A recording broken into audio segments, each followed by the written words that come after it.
qëndrueshme në shtëpi dhe biznese.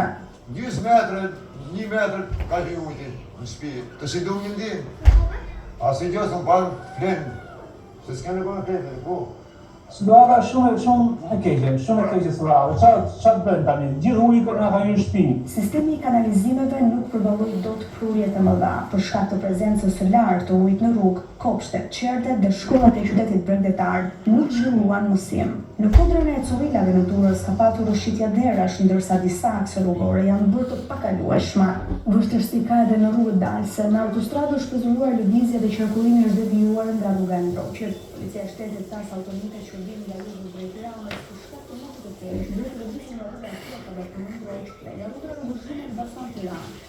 Rezervuari i spitalës ka rritur kotat maksimale, ndërsa autoritetet thonë se kanë bërë çarjen e shkaktuesit katastrofik. Në Durrës është zhytur edhe devijera. Shtatoreshëve shumë të bllokuar qarkullimi i automjeteve. Për ndihje në poshtyrë mas burgun e qytetit, qytetit në katin e parë janë mbuluar nga ujë dhe të paraburgosur të shkruan katin e dytë.